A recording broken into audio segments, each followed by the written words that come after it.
Hello.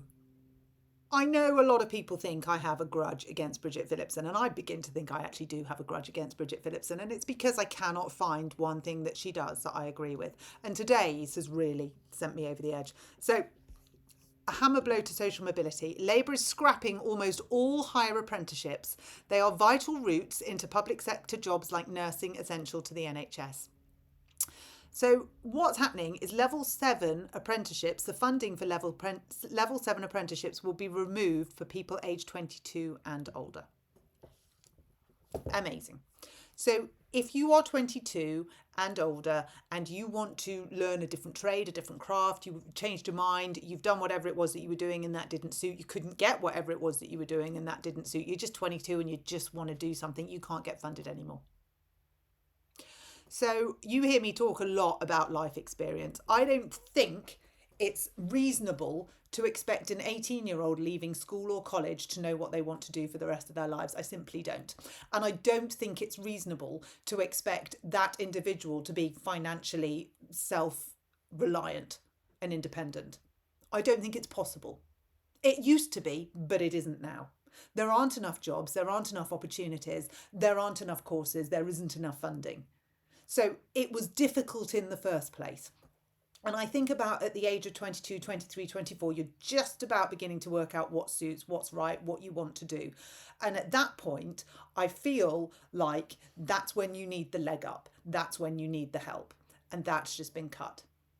So if you are struggling, you're going to be struggling even more. And then let's have a look at the knock-on effect of this. What's this doing to society? So this looks like 11,000 less NHS nurses. 11,000. That's not a small number. That's a massive number. If you think about how many of us are getting letters in the post telling us that our appointments have been put back or our clinics have been cancelled or our treatment may not be being able to be offered anymore because there just isn't the staff. Now, what do we think is going to happen? I mean, I wonder what Wes Streeting has got to say about this.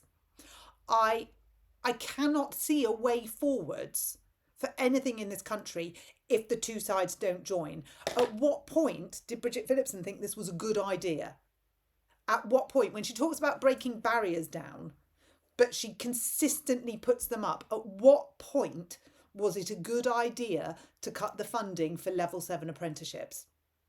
Where are these people going to go? How are they going to fund it? How are we going to get the quality, the education, and the candidates that we need for the future if we are making them pay for it themselves? Anyone?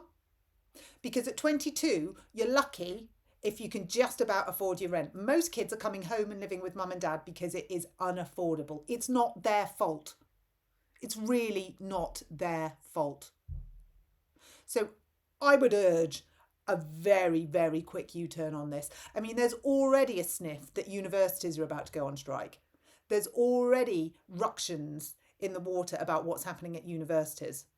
And if we look at every area of education that Bridget Phillipson is involved in, it's either leading up to strike action, it's had strike action, it wants strike action, it can't pay, it can't fund, it can't join the dots, it's being irreversibly changed and nothing good is coming from it. And yet this woman is still in her seat. Now that says to me that either Keir Starmer is more deluded than we even gave him credit for, which is entirely possible, or she's got some kind of power over somebody to help her keep her seat, or this was always the plan. I'm nervous to say this was always the plan, but it feels more and more like this was always the plan. So what do we do? What do these 22 and overs do? What do we think we're going to see? Where are these people going to go when they cannot train for the jobs that we so desperately need? What are they going to do? Where are they going to go? Job market? What's out there? Who's going to employ them? Because we've already said that to be a teacher, so whereas being a teacher you could train on the job or you could have life experience in some schools, you now have to have the QTS, I think it's called, qualification. But is that going to be funded? How are they going to get that? How are they going to be able to do that? How are they going to be able to afford that? If you make it unaffordable before you've even got your foot through the door, No one's ever going to be able to repay that back into society, are they? If it becomes unaffordable to become a low-paid nurse, how are we going to get... I mean, it's bad enough trying to attract nurses at the best of times. They are certainly not looked after. They look after you, but no one looks after them. And now we're taking away the funding to train them to be nurses. And someone thought that was a bright idea. Beggars belief.